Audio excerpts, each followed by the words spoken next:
It didn't do it, but if it does, that's awesome.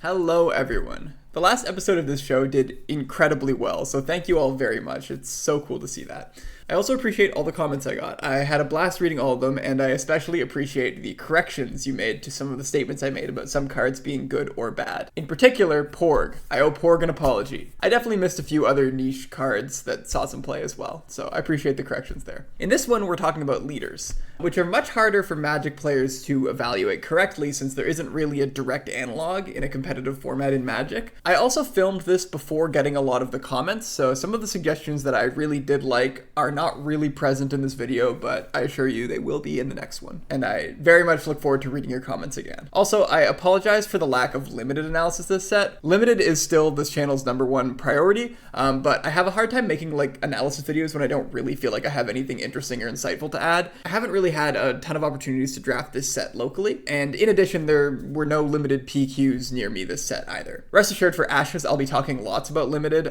because my team will need to practice for Galactic. Anyway, thank you as always, and let's get into the video. All right, you guys loved the last one. We're back here again with my Magic Pro friend, Lucas, okay? Today, he's going to be evaluating leaders in Star Wars and seeing how he thinks they play, whether they're good, whether they're bad, because we all know there's a lot of really good leaders in this game, and a lot of really bad leaders in this game. Say hi again, Lucas. Hey everyone. Are you feeling more or less confident after your performance last time? Yeah, I feel pretty good. I feel like I learned a bit about the game, and I did decently well, so I'm feeling pretty good here. I think you did Yep. incredibly well for someone who's never played this game before. Yeah. So, you know what? Let's get into it. See if you can figure out which of these leaders have seen competitive constructed play and which of them haven't. I think there's a couple in here that have seen some limited play, but we're not worrying about limited plays, just constructed today. Yeah. Yeah. Okay. All right.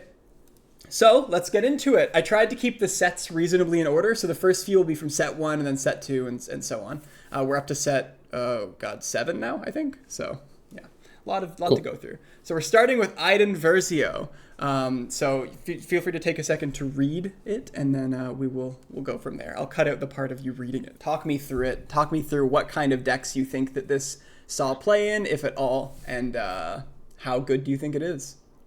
Yeah. So, anytime something, anytime you kill one of your opponent's things, you're healing your base a little bit here. Yeah, exactly. Um, and if I remember from last time, we were willing to put control decks were willing to play more cards in their library, like Yorion-esque, Yeah.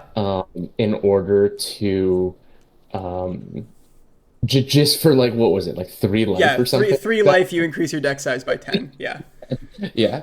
Um, so this kind of reads to me like similar sort of aura to that, and that you're killing your opponent's things and then you just keep healing yourself over and over, kind of like a control-y sort of shell there, maybe like tempo-y even. Mm-hmm. One life isn't too much, but the part of me wants to say that's rough. The shield token seems pretty powerful. Yeah, so I should give you a little uh, bit of context. yeah. Six cost for 4/4 is pretty low stats. Okay. But the shield token is definitely relevant. Usually you get like a 4/7-ish maybe for 6. Mm, Or a 5/6 or something like that. So 4/4 is definitely low, but the shield token is nice. Sorry, I should give you that yeah, before you yeah. continue. Sure. And is shield it's similar to magic in the sense that it's Yeah, it doesn't um stop hard removal, it stops the first instance of damage.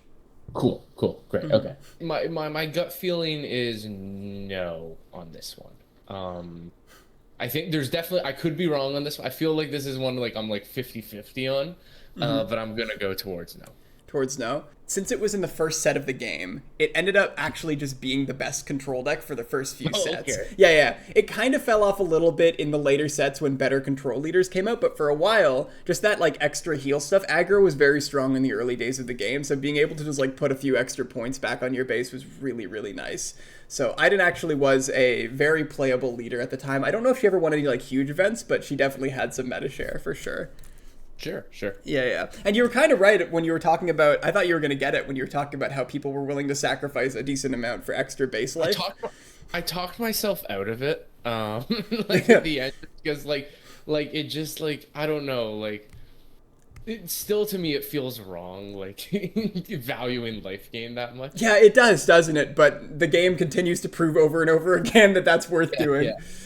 All right, let's continue on then. So, next we have, there we go. Speaking of aggro, we have Sabine Wren. So take a second to read it. And I think I mentioned this, but it is free to deploy leaders. So once you get to 4 resources, you can deploy her and then also play a 4-drop. A 4-drop, yeah. I like the fact that it does it to your base is a little worrying, I guess, like in the aggro mirror. Like it's like the I'm trying to think of a magic like comparison. Like you if in the burn mirror, like Eidolon of the Great Revels can do a lot of damage to you. Right. Yes, it can. In the mirror there. I'm not particularly excited by this one. I feel it's maybe not doing enough. Maybe this is fast enough for aggro decks. Like that's obviously where it would be here, but I feel it's a little low. It's a little low. So you're thinking, for context, how many leaders, I guess, in set 1, I think it was 16. It might have been 18. It was around there. Okay. So yeah, maybe early on then I could see that, but I think in the longevity of things, it probably got power crept. Like this seems like something that. But do you think that for a time this leader saw play and then just kind of fell off, or do you think this leader never saw play? I'm gonna say no. I'm just gonna say no. I know it is set 1, but I feel this is a little underwhelming still. Sure. Okay. So this leader was actually, and I hate to do this to you, this was like the best aggro leader for a really long time. There's another leader from set 1 called Leia, which was also an aggro leader. And they were kind of, some people might disagree. I think they were kind of neck and neck for set 1, but then set 1, Leia cared about having a bunch of rebel units, and set 1 had a bunch of really good rebel units. And then as the future sets went on, they printed like not that many of them. But Sabine kept getting new tools for her kit. So she kind of definitely passed Leia and ended up being one of the better aggro decks. She even saw some fringe play right up until she rotated, but definitely fell off a little bit towards the end. But for a while, she was quite dominant. The ping, like you said, if you were not playing against an aggro deck, it basically didn't matter that it was pinging your base. And if you were playing against an aggro deck, they were probably also playing Sabine, so it didn't really matter that much either, because you were just both each pinging your bases oftentimes. And it kind of became a little mini game between, do I want to spend the action to ping your base into my base, or would I rather do something else and maintain a tempo, which was kind of what happened in the mirror match. But yeah, Sabine ended up being very good. Lots of time to redeem yourself. It's all good. Yeah. Next, we have Jyn Erso, Resisting Oppression. Give that one a read, and we'll come back. Okay, well, that reads very overcosted to me. Yeah, so for 6, you do usually want something that does something pretty special. I would say the large majority of the game revolves around like a 5 flip turn. 4 is pretty aggressive and fast. 6 is like sometimes justified, but you need to really like want the thing. So is this a thing that you really want? Not really. I feel -1/-0 is not much. Like you want a bit more than like and you have to have your friendly unit attack like the combination of that, like for it to do something. Yeah, I'm not really crazy about this one either. But I've been wrong twice. Let's see if I can get it right finally. All right, so you're saying this is not good. I think that if Jyn said the enemy units get -1/-0 on her back, she might have been good. But as it stands, you're right. She was just like not playable at all. There's like regular jokes in this game about like people bringing off meta decks. They're like, I'm gonna bring Jyn Yellow or something like that because it's like so like well known that this leader is not good. But I will small point in her favor. She was, in my opinion, the best leader for limited in set 1. She was very, very strong in limited in set 1. Just getting that like incidental extra value whenever your opponent is not able to like build around some combo or whatever like they can in constructed was really, really nice. But yeah, in constructed, this was just not very good. And even though it was set 1 and there was not a lot of competition for this sort of effect. So congratulations, you're back on the board. Okay, we got a point. Good. And here's the same color identity in the same set. I believe they did 2 liters of each like color identity in the first set. So like 2 that were yellow and heroism, 2 that were yellow and villainy, 2 that were blue and heroism. Yeah. So here's the other one. I can turn this into a magic term if you'd like very easily. This just makes one of your cards Lotus Petal, but only for 1 turn. Kind of. You can take one of your cards, put it on the field, and tap it for mana, but then at the end of the turn you have to put it in your graveyard. Yeah. So it's like going down hand size, going up in like mana advantage, but only temporarily. Okay, and remind me, is there like, there's not as much graveyard stuff in this game? There's very little. There's like 1 or 2 good graveyard cards, but most of very little. Mm-hmm. Okay. I mean, that does seem powerful ramping for it does cost you, I guess, an additional card, right? Like that is a lot. Yeah. So you're sacking hand size for a 1 turn boost in like what you can play. Yeah.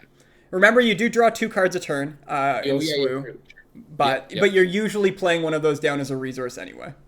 Yes.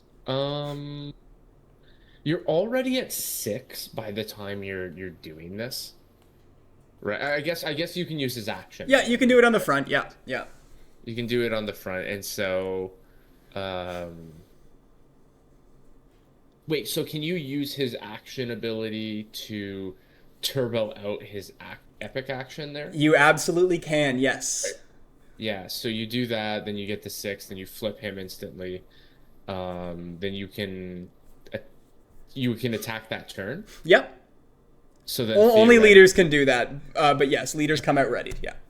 Okay, so then you can do it again, and that's putting you up to like, I guess like 7 or 8. 7 usually, yeah. 7, yeah. You're accelerating quite a bit. Like you're going from 5 to 7, and that seems like a pretty hefty jump. Mm-hmm.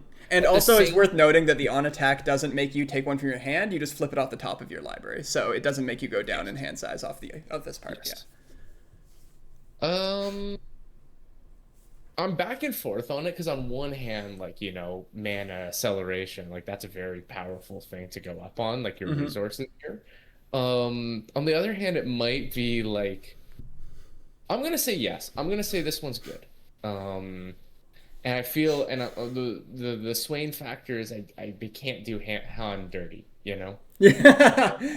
This is a very, very good leader. So, and I'm actually very impressed. You correctly identified the reason why it's so good. Because yes, it sucks when you go down in hand size for sure, but you get to do what we call a 5 to 7 turn, where like you go to 5, you go to 6, you go to 7, your opponent's still on 5. Sure, you've taken a bunch of actions, so they're going to start the next turn with initiative almost certainly. But like, you got to play a 7 drop when they were playing a 5 drop, and there's a lot of so the way that you would build this deck was you would put in a bunch of really strong 7 drops and then just like ways to stabilize the first few turns, or depending on the version of the deck you played, you would play a card called Resupply, which is a 3 cost, just permanently ramps you by 1. So you could turn 1, accelerate to 3, and play Resupply. Yeah, it's just ridiculous. It's a real ramp.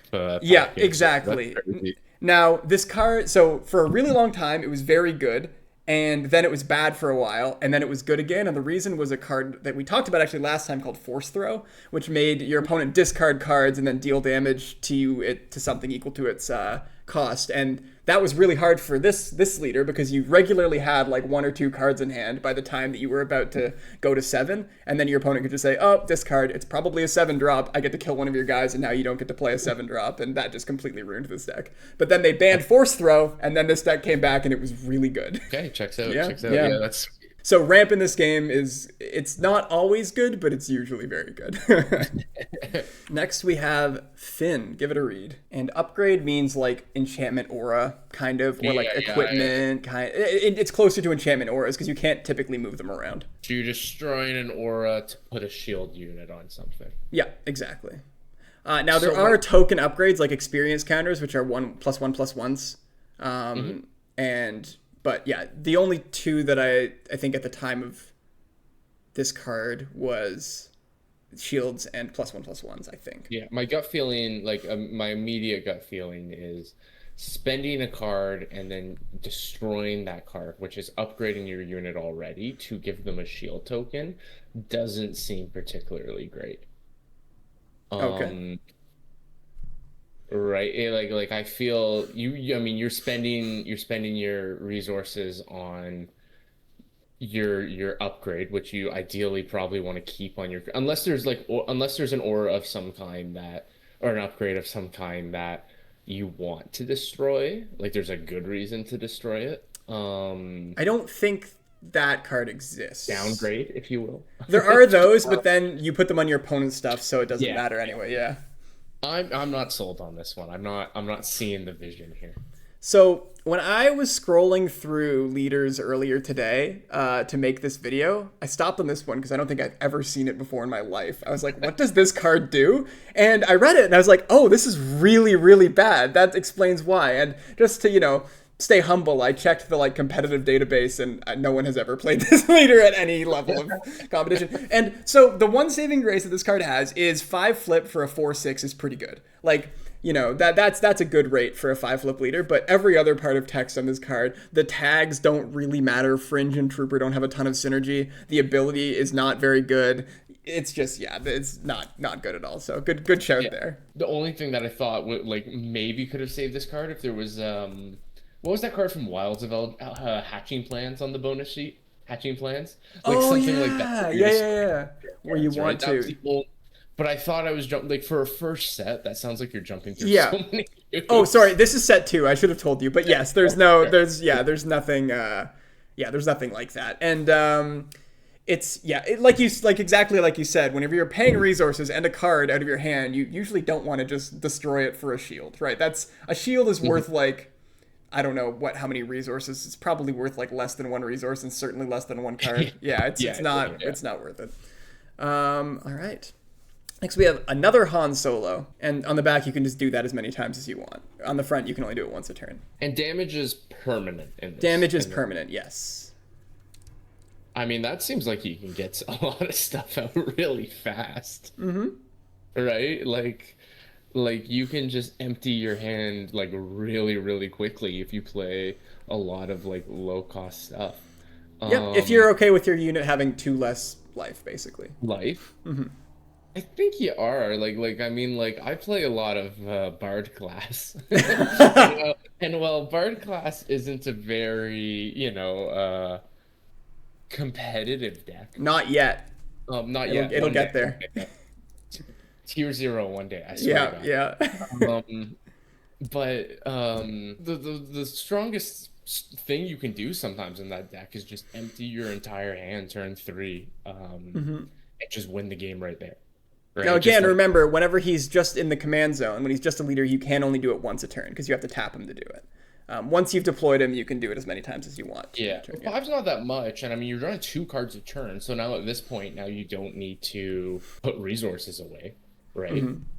Mm-hmm. I like it. I'm for this one. This seems sweet. So this card is actually the leader that I brought to Worlds last year. This is and it was 30% of the meta share or something like that. It was a very dominant deck, and for the exact reason that you mentioned, almost for the exact reason you mentioned, you typically didn't dump your hand, so to speak. What you usually would do is just play all of the most efficient units you could just a turn earlier. There were a couple of units that actually wanted the damage. There's a Grogu that was a 1/6.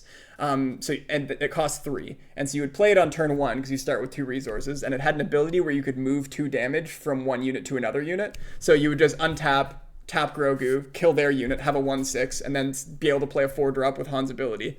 There's another card called Ogdo Bogdo, which was a 3-cost 5/5 that couldn't attack unless it had damage on it. So you would play that on turn 1, and now it's a 5/3.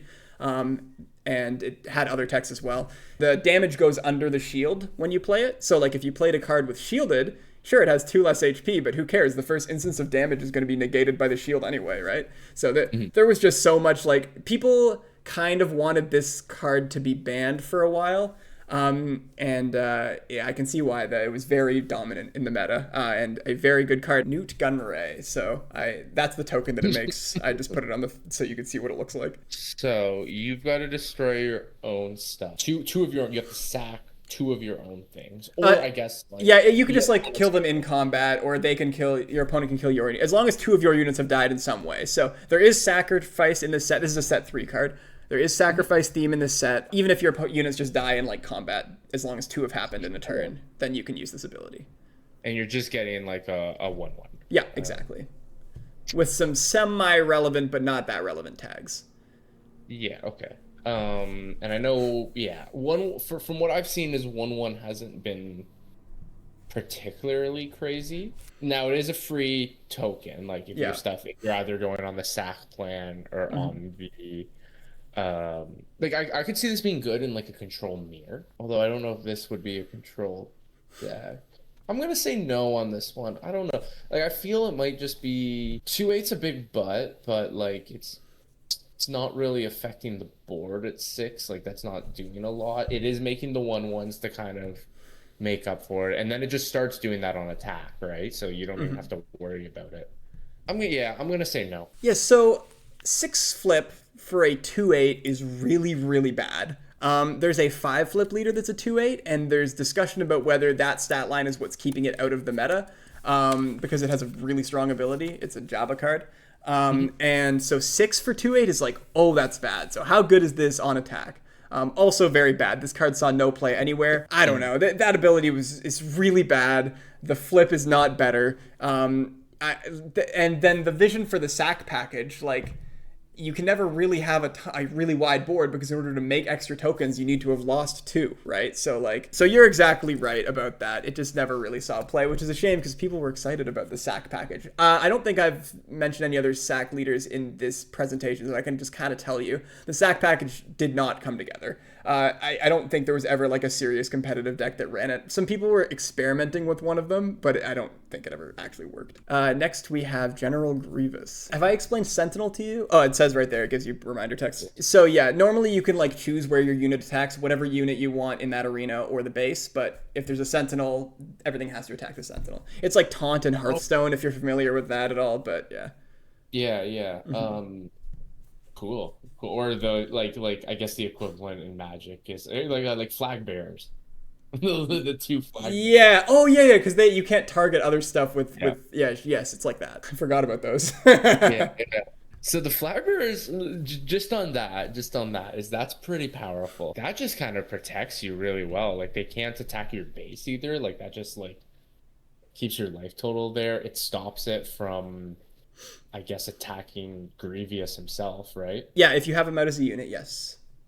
And then so you have him out as a unit, he attacks immediately. You immediately give the droid +1/+0 and Sentinel. If you have initiative and you're playing Grievous, you can do that. Of course, you don't always have that. Sometimes your opponent gets the first action in a turn, in which case they could attack Grievous. But yes, sure. I'm still for it. That sounds great. Just making it like that sounds like you're making it really difficult for your opponent to attack. 4/8 seems a lot more reasonable than the 2/8 we just saw for 6. Absolutely, yeah. So 4/8 for 6 is actually like a pretty good stat line. Yeah, I'm for this one. That seems sweet. Yeah, so I apologize for hyping it up a little bit with that stat line. Unfortunately, this actually never saw play, and there's a really good, like, it's kind of complicated because, again, I read this card and I think, yeah, this is like a fine card, but then I think, what deck actually wants this effect? So is the droid curve good enough? Kind of not really. The droid curve is okay. And it's like, okay, cool. So do you want this in an aggro deck? It's like, well, giving your stuff Sentinel doesn't really matter in an aggro deck. And it's like, well, do you want this in a control deck? And it's like, your control decks probably are just playing removal on all your stuff anyway, until they can play like really big threats. It's like, do you want this in a mid-range deck? Maybe, yeah, I could kind of see that, but unfortunately it just never really took off. I don't know if I guess it just wasn't very favored into the meta, but yeah, I guess in a mid-range like vacuum, I can kind of see where this would maybe sit, but yeah, unfortunately this didn't ever really see any play. The droid curve has gotten better over time, but as the card pool's expanded, but because the card pool's expanded, Grievous is also kind of not, there's better options now for that kind of stuff. Yeah. Time to abandon ship. Yeah, you get it. All right. Next is Jango Fett. Give this one a read. Okay. And remind me exhaust again. That's tap. Yeah. Oh yeah, yeah, tap, tap, yeah. And a really important note here is it doesn't need to be combat damage. So if a unit can like ping or something like that, then it does the effect. Oh, okay, cool. So if you're playing, what's that really old Magic card? It's there. People have a nickname for him. Tim. Yeah. Tim, Yeah. Sorcerer or whatever. Yeah. So if you have a Tim, then this is a good. Then Oh, you know you cool. can Yeah, tap stuff yeah, down like yeah. that. I'm leaning towards yes. Although we just saw with the last one, like, giving your opponent Sentinel, like, the control decks don't want that because you're pointing removal spells at them, right? Whereas, so like similarly, you're not playing this, I guess, in a control shell here because again, you'd rather just point removal spells and kill. But I guess you can deal damage, not kill them, have them tapped, exhausted. I'm lean. I'm gonna lean towards no. Like I could see this being very powerful, like with a bunch of pingers with Tim. There are a decent amount of pingers if that affects your decision. I still want to say no. This card, when it came out, was pretty good. I think it saw some play, and it was a healthy part of the meta at the time. And then the set after this is called Jump to Lightspeed, set 4. And it printed a couple of cards that were very efficient pingers, and this quickly became like a 70% win rate deck. And they banned him. So this card actually was too good and got banned. And not only that, but what rotation happened about a month ago. And with rotation came a vintage, or they call it eternal, right? Where every card in the history of the game is legal. And everyone was thinking Jango's probably not going, maybe it's probably not going to be that like good enough anymore because this was from a while ago. There's like better stuff now. Basically every major tournament in Eternal that has happened so far, 6 out of 8 of the top 8 has been Jango. It's just like completely dominating. There's like talks of suspensions for him in vintage. Like this card is arguably the strongest deck they've ever printed, like has had this card as a leader for it. Yeah, so Jango was dominant and still is, and we'll see how that continues. Speaking of, here's his son, Boba Fett. Yeah. What's his son doing? Let's see. So there's a few new mechanics here. Just let me know. I can explain. Non-combat damage. Is that to base? Non-combat damage can be to a unit. It's like lightning bolt. It's like anything that isn't like a creature doing damage in the combat step, basically. Yes. Yeah. Okay. And it can be to a base. It can be to a creature. It can be to whatever. Yeah. And then indirect just means I say I'm assigning you one indirect, and then you get to pick where it goes. You can put it on your base. You can put it on a creature. You can do whatever, but you're taking 1 damage somewhere. Put it on a friendly vehicle without a pilot on it. Yeah, so this is a class of leaders called pilot leaders. They all do this. So they can either flip to the ground, like most leaders do as a 4/7, or he can flip and attach to a space unit and make that unit a leader unit so it can't die to like the standard removal stuff and give it these buffs. Most pilots you usually want to flip as an upgrade, but it's nice to have modality. Okay. So yeah, you have the modality. But it's not like you can do one and then the other at a later point in the game. You can only still just pick one for the whole game. Yeah, so your leader being removal, you don't really have to sell much to me on that. Having like an arc lightning effect seems pretty good. We talked about pingers with the last one. And that's a lot of pinging right there. That seems good. And then, just being able to exhaust the leader like that and just do random damage seems kind of reasonable too. I think I like this. Yeah. Yeah, so one important note about this card is that indirect damage is non-combat damage. So there are a lot of other cards that deal indirect damage. So this leader just immediately makes all of those cards like way better because it adds 1 to the number. And yeah, like you said, this being removal on the flip. So like not only are you getting like a big unit, a big space unit, but also you're getting to kill probably 1, maybe even 2 of your opponent's units in the ground arena if they're trying to race you there, or in the space arena. Boba Fett is an insanely good leader, and he's actually having a resurgence in meta dominance right now after rotation, because a lot of the good tools to deal with him have rotated. So he's doing very, very well right now. Pilot leaders as a whole, a lot of them are doing really well because it turns out just like having a really big space unit that is a leader so it can't die to a lot of removal is a tough thing to deal with. There is the slight downside, of course, where if you're playing against someone who manages to control your like arena so that you don't have any vehicles, then yeah, you can't flip him as an upgrade. You have to flip him as a 4/7, and that really sucks when you have to do that. But like 6 for a 4/7 is still fine. It's not the best thing in the world, but you know, in a pinch, it's okay. Yeah. So Boba was and is very good. This is a very interesting leader, so I want your opinion on this. Oh, so it's like Voltron. It is, yes. Oh, that's cool. And That's for added context, there is a bunch of very versatile upgrades in this game. Some of which, I think one or two of which, let you attack immediately with the unit. So there's not even a chance for your opponent to respond when you flip Kylo if you have that in your discard. Okay. And then with like the pilots were also playable as upgrade. Does that count there? Like, No, that's a really good question. So there are non-leader pilots. So you can't have more than one leader, right? That's like your thing. So this couldn't ever be in your discard. But there are non-leader pilots. Those are units that can be played as upgrades, so they don't count for the purpose of this. Yeah. That's a judge question though. That's a good question. this reads as like a real glass cannon to me. Like it reads like it can, like sometimes you can set the thing up and you win on that turn, right? Or like you just die to like interact. Like it reads like the sort of thing that like destroys like maybe like an aggro deck or something like that, but just like the control deck responds or something. Now I know you mentioned there's whatever like haste enabler that lets you get it immediately.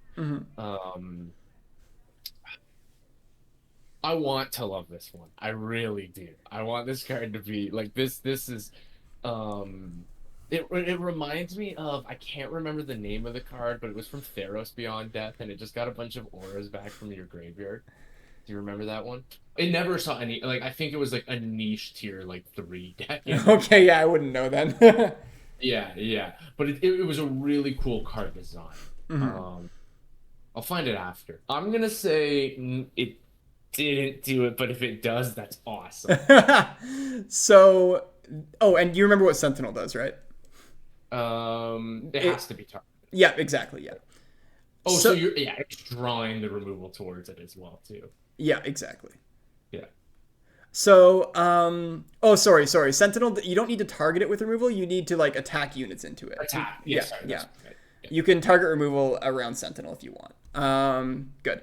Okay, so this card is it's a very interesting one because it kind of lets you have like a deck that's like half the size, because this ability on the front is free. You can just do it once a turn, so you're churning through your deck really, really fast and finding the pieces you need to stabilize and maybe add a little bit of board pressure until you can flip. And this deck actually is one of the very few instances where you don't always flip on curve. You don't flip this on 7. Like, you would often, like, try to get a little bit of base damage in, maybe try to control the board here or there, and then get up to, like, 10 or 11 resources, flip Kylo, attach, like, 6 upgrades to him, and instant one-shot your opponent for, like, 17 or something like that. And so this deck did actually see a decent amount of play for that reason alone. So usually what you wanted to do was, pitch in little chip damage here, then get a big Kylo swing in for like 17 or something like that, and just like one-shot your opponent there. And then if they're able to ever deal with Kylo, you just lose the game, but they usually can't, or it's usually too late by the time they can. And yeah, so this card is it's very funny, and I think it is really cool design because you kind of just have like, you would play this and the deck size in this game is 50 or 60 if you're running that card, but you would like feel oftentimes like you got to play like a 30 card deck because of how, that's a little dramatic, but like a smaller deck because of how fast you were churning through it. Oh, that's awesome. Yeah, this card's so cool. Yeah. No, it's really cool. I enjoyed. I never played this deck, but I always liked watching the matches. I'm glad I'm wrong about this one. Yeah. It's super cool. All right, next is Darth Revan. Now, one thing I should note about this card, you may notice different. There's only one color on it, so you're locking yourself out of a color here. Locking yourself. Yeah, we haven't seen much mono stuff. No, it's very seldom that they do this. There's very few not 2 color ones. So it's kind of like leveling up in KOTOR. Yeah, awesome. What's experience token? Oh, sorry, 1/1 counter. 1/1 counter? Sure, Yeah. sure. So you're giving so anytime you kill something, you level up, you get your 1/1 token on it. What's restore 1? Oh, that's no magic analog. Every time you attack, you heal your base for 1. It's kind of lifelink. So you're going down to 1 color, and I know we talked about Yeah, it a so little. plus your base, So you have 2 colors instead of the usual 3. Okay, so that's maybe a bit more doable. If it's 2 instead of 3. And I feel there's probably sometimes when you play. I don't know. There might be sometimes you play 2 anyway. Maybe not, but that's interesting. There isn't really. So in Magic, there is a reason to go down in colors because it makes your mana base more consistent. Yes. In SWU, there isn't really a reason because all of your lands tap for whatever color you want. Yes. All it does is shrink the card pool, basically. There's no Yeah. consistency reasons to shrink or to reduce your colors. Yeah. There is the double pip cards, right? Like I remember that there was the yellow card last Yeah, time. those exist. Yes. Yeah. There's actually triple pips now, but we haven't gotten into those yet. I want to like it, but I think part of that is just my love for KOTOR and Revan is genuinely blinding me a little here. Like the flip, like when he actually flips, that seems really good. Is that just like you're growing your units, and I feel that lets you like attack a lot more, right? Like you can just keep attacking units, and they keep growing, and they keep surviving. Like that sounds very snowball-y to me. And if they're in like in-card design, if they're making him go down a color and there's no downside to being multiple colors, like there's got to be kind of a reason for that too. So I'm gonna say I like this one. I really hope he's. You think this saw competitive play? I hope this saw competitive play. So when I was practicing for Galactic last year, I played a lot of games, and every now and then I would run into someone who said they were practicing for Galactic, and they would bring a Revan blue deck. However, when I was actually at Galactic, I didn't see a single Revan blue deck. I'm sure some people brought them, but in terms of tournament results, this card has never gotten any actual real results, unfortunately, which is a shame.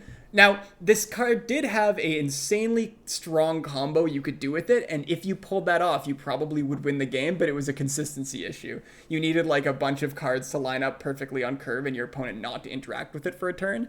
But the fact that it was a Sith leader was very relevant. There was a card that cared about that, and there was a Malak card that was that synergizes really well with this. So if you got that out and then the other synergy piece, you would probably win the game. And that I did lose to this deck a couple of times with my like competitive deck, but just in terms of consistency, like it needed to do basically exactly that, or it couldn't win. So unfortunately, I was sad too when I saw this. I was like, whoa. Because this was also, I think, the first monocolor leader that came out, and I was really excited about it. I'm like, oh my goodness, this effect must be like have been playtested to be really, really strong because they're like taking a color away for it. But it is strong for sure, but I don't think it's worth taking a color away for it.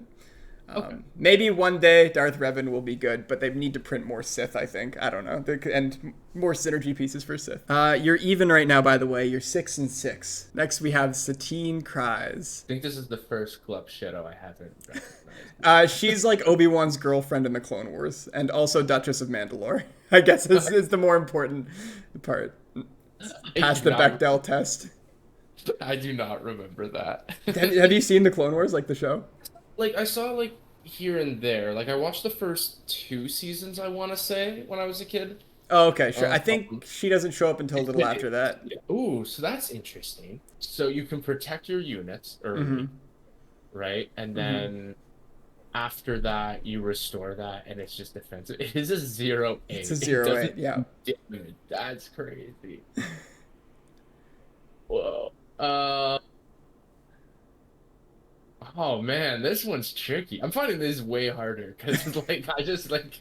Well, there's no direct magic analog to these. Yeah, I mean the closest thing is like Commander, but that's like a casual format, right? Yeah, Anything good at Commander. So,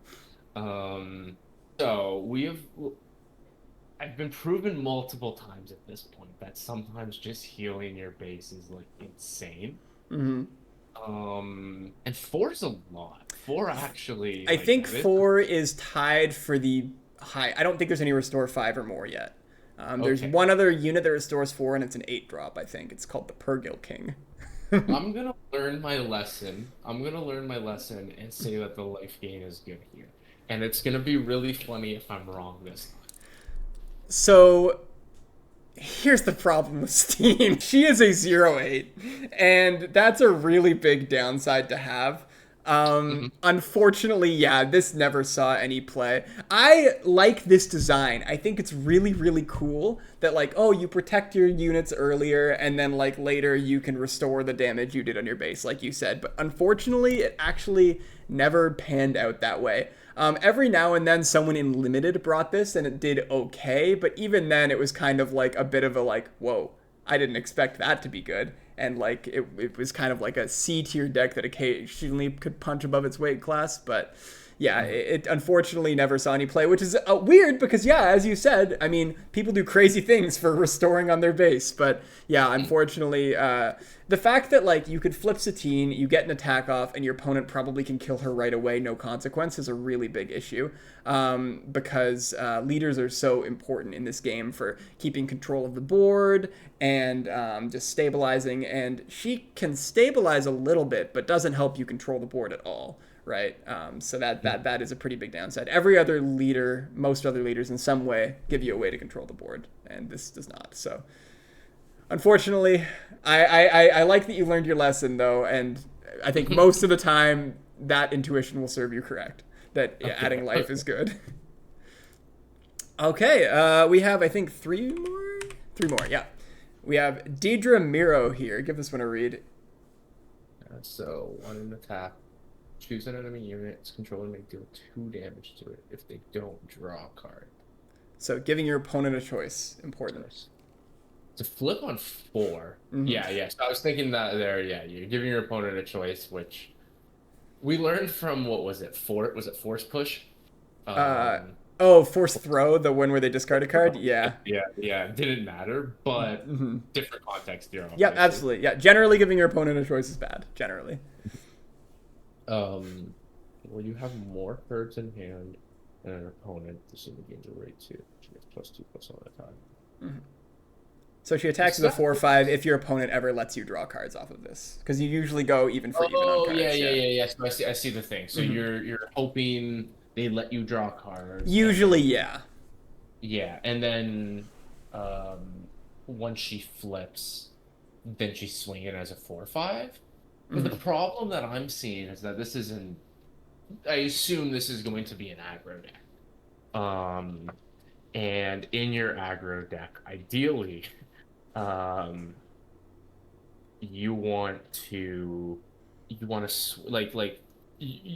in my experience, at least in Magic, and I assume it's a very similar case in SWU, is you're going fast. You typically have less cards in hands than your control or mid-range opponent.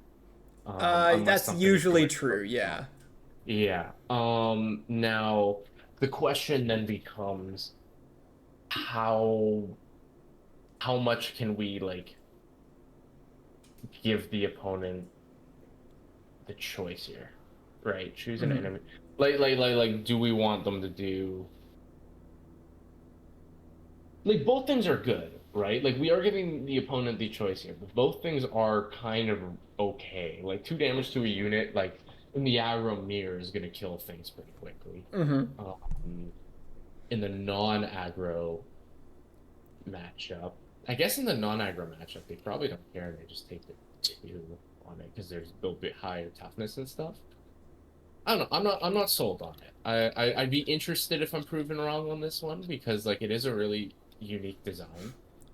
This is a very difficult to evaluate card. I will give you that. Yeah. Yeah, I'm not for it. So everything you said is right, but there is one thing that I would never expect you to consider. This is a very good leader. However, it is not an aggro deck. This is a control leader. People play. I'm actually currently playing this leader in control, and I'm having exceptional results. And the reason is it's kind of twofold. And the first one is kind of against TCG wisdom, where your opponent often misplays around this. As the control deck, you want cards, and when your opponent plays their 3-2 on turn 1 or whatever, and you say, okay, you can kill it or give me a card, you usually, like, in their mind, they're like, oh shit, I don't want to lose my turn 1 play. Like, okay, you can have a card, but you've just given the control deck a card. And that's, like, pretty scary, right? And then also, not only that, but now when I'm flipping, I'm able to keep the board pretty clean so I can play my big control finishers without bleeding too much life.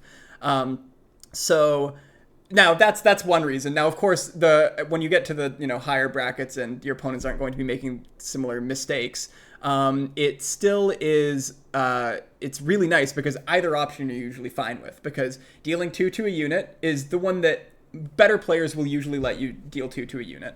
But that's still okay because that's still kind of controlling the board for you and helping you get towards your finishers. Now, usually, again, you prefer to draw the card, but that's still fine if your opponent's letting you deal some damage early. And then in the fact that she flips on 4, one of the big downfalls of a lot of the control leaders is they flip later so that your opponent can kind of get under you and do a bunch of damage and then finish you off, the turn that your leader even flips. But with Dedra flipping on 4, she can kind of control a little bit and help you get a little bit later so that your, big bombs can start doing the heavy lifting. So very, very strong. But yeah, definitely like very counterintuitive on where you play it. When I first saw this list as a control list, I was like, that's ridiculous. And then I read through it and then I played it a little bit and I was like, oh, wait, this is really cool. I just wouldn't have expected that. No, and I don't think anybody did. I think it was a pretty big surprise whenever it put up an okay tournament result. I don't know if it's won any yet. It might have, but it's seeing a little bit more play, and it's definitely making waves a little bit right now. So next we have Tobias Beckett. So I want you to have a look at the aspects in this one. This is one of 2 leaders in the whole game that don't have either heroism or villainy on it. That almost every leader, as you've seen so far, has like this one's just villain, but has like some color and then white, or some color and then black, right? So this is the first one that just has 2 colors and then can't play any white or black cards. Oh, interesting. Yeah. So like neutral. Yeah. So you can play more colors of neutral stuff, but you can't play any white or black stuff without paying the extra 2. Yeah. Interesting. And then there's no bases, I assume, that are white. There's no bases that are white or black. No. Yeah. So you would play this with either a red or a green base, probably. Cool. Okay. Friendly limit takes control of it if you do. So what's a credit token? Sorry, that's a treasure token basically. It's a one-use resource. Yeah. One time. Okay. So you get Lotus Petal and then okay. Interesting. So you're giving your opponents things. You're ramping yourself. Do the credit tokens count as resources? They don't count as resources for the purpose of flipping Tobias, no. Okay. That's what I was wondering. So it doesn't accelerate him. So there's a lot of risk with this one. Yes, there is. You're giving your opponents things. Now, the dream of when you deploy him, and I guess like it goes immediately, is you're blowing up all of your stuff. You're ramping yourself a ton and drawing a bunch of cards. So ideally, you've maybe hurt yourself a bit in the early game, and then on turn 5, or not turn 5, what is this, turn 4? Yeah, turn 4, because you start on 2, yeah. You start on 2, yeah. On turn 4, you're making, well, I guess it would be, like, you ideally, like, you could kill 4 of your things, right? 3 or 4 of your things. In principle, if you use the ability every turn, yes. You're drawing 3 or 4, ramping 3 or 4. You're now at like a stupid amount of mana. Yeah. Yeah. And you can just play big dumb things. And you draw a bunch of cards as well. Yeah.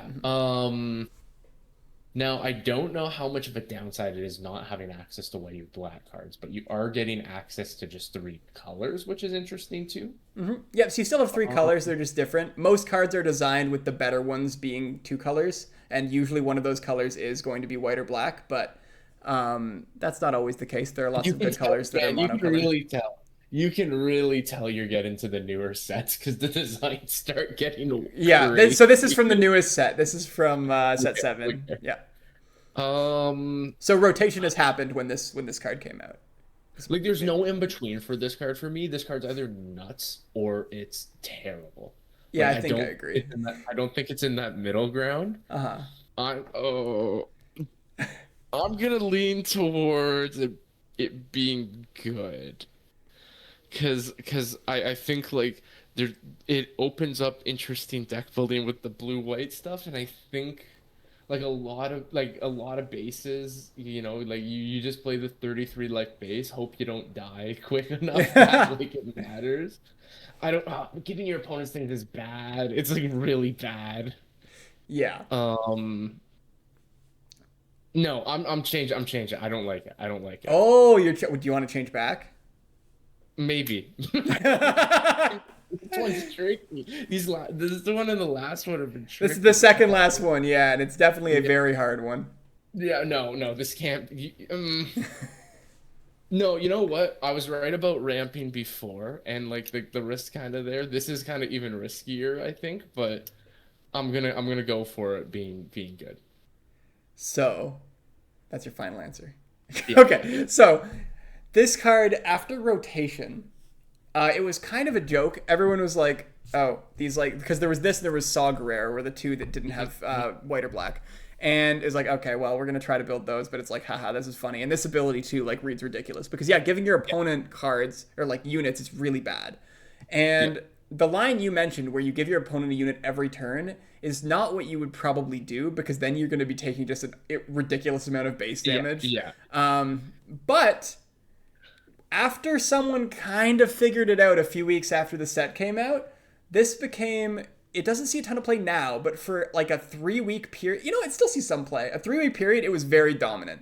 Now, that being said, it was probably, in my opinion, the hardest to pilot deck that has ever existed in this game. So a lot of people brought it out, and there was a really huge disparity between like notably strong players playing this deck and just like the average player playing this deck.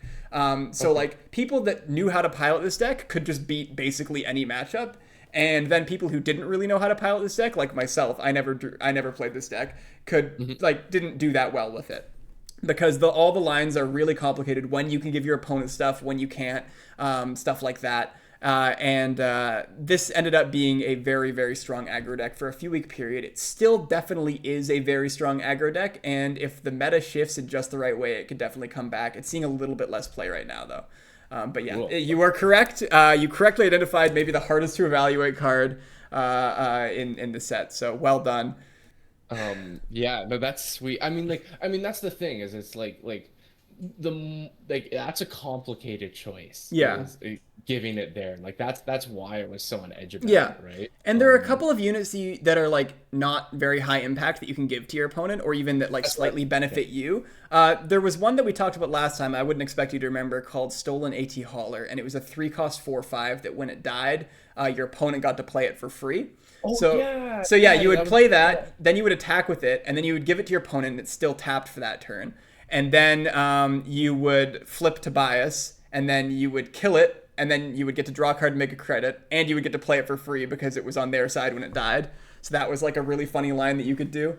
There was a bunch of cool stuff like that were like kind of complicated, but once you knew the lines, it was very, very good.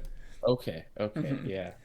And lastly, we have Agent Kallus. Give this a read. So that's like your colors, right? Yeah. So this leader just basically lets you do Wooburg if you're willing to pay 1 extra for everything. Instead of 2.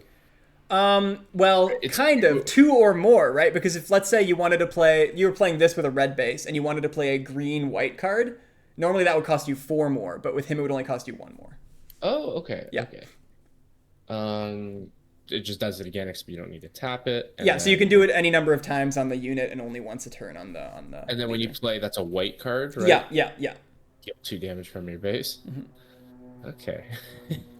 So this is kind of like reverse ramp, but it lets you access the entire card pool. That's interesting. So yeah, no restrictions on your colors. Mm-hmm. Like the restriction being you have to pay. Now you're only paying 1 more. So you'd have to build your deck in the way that you build like your limited splashes. Yeah. In that it's like I'm playing one black card in my teamer deck, you know? Yeah, yeah. Is kind of how I'm imagining how you build it there. Um, and then the white cards there, that seems hard to play though, because like it wants you to play a lot of white cards so that you can heal and take advantage of that part of it, right? Hmm. But like you can't get that color from your base. Yeah, so you have to pay an extra one if you want this effect every time. I'm in between on things because on one hand I like the power of a lot of cards comes from their mana efficiency, at least in Magic, right? Like Hmm. Counterspell is incredible, Cancel is not. Yeah. Um and so like if the cost to play any card, but one in a tap, like that's not that much. And I know one in this is much less than one in Magic. Or at least slightly less because you get free resources or you're guaranteed resources every turn because you play the card tap Yeah, down. exactly. Yeah. Every And card's a then land. Yeah. and then also you start on two. This also, though, lets you play non-units. Yeah, oh yeah, this is for any card. Yeah, so events, which are like instants and sorceries, or upgrades, which are like enchantments or units. Yeah, I'm back and forth on that. Like I'm not compared to the other one, I'm not feeling strong about this being, which I think leads to me saying that I think it might be a trap. I can see it being good. Like One more super small thing is this card is from the newest set, so it's after rotation, so the card pool is smaller right now. Smaller. Sure, it's small standard right now or Yeah, whatever. exactly. Yeah, pretty much. Yeah, okay. Yeah, I'm gonna say no. I'm You gonna say no. you said you think it's a trap, right? I think it might be a trap. Yeah. Okay. Everyone, when this card was spoiled, was like kind of a little bit excited about it because it was like, oh, you just get to like play literally all of the best cards in the game, and that's true. But it turns out, yeah, that paying one extra for any really good card in like a very refined constructed list, not worth it most of the time. The cards are costed as they are for a reason because like the way that some people think about it is let's say you're playing this with a red base and you want to play a green white card. They're playing this and being like, "Oh my goodness, I'm getting a discount of 3." And it's like kind of, but like you're also kind of not really. You're kind of just paying one extra for the card. Like yeah, you're getting a discount for 3 in this deck, but if you're playing a green white deck, you're just paying one extra for the card.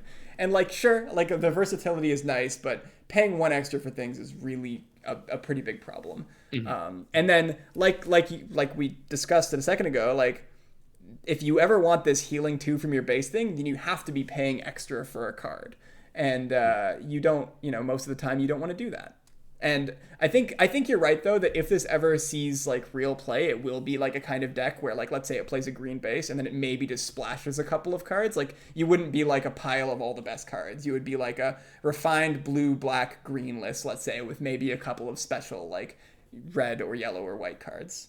Yeah, it reads like something that like gets like the only way it sees play is like not even in standard, like in like it, whatever your extended vintage is, right? Yeah. Once there's a massive card pool and Yeah. like you're playing all busted stuff now. I could right? see that maybe happening someday for sure, but Yeah. that's not for a long time, I would say. Your record today, we looked at 16 cards, and you got 8 right and 8 wrong. So you know what? I would say that's pretty good considering you don't play this game. Yeah, not as strong as last time. Not as strong but as last time, but I gave you some tricky ones, and also leaders are difficult to evaluate if you don't play this game because there's not really a direct analog in Magic. yes. Any- That's tricky. Anything you learned about SWU today that you would take into any future card evaluations? Well, I did mention before I should keep an eye on Life Gain, and stop being tricked by it, except for the one time. Except for the one time where it actually is bad, yeah. Because that's so backwards to me, and just like the whole like Magic analog of new players loving mono white or whatever. Yeah. That was the one I noticed the most. I also something I've actually noticed about the SWU design too is like I think there's a lot more cards where you give your opponent a choice, at least. Yes, there are a decent Um, amount of good cards that do that. and yeah, good cards that do that. Where I cannot think of many in Magic where that's the Yeah, there's the Palantir of Orthanc immediately comes to mind. yeah.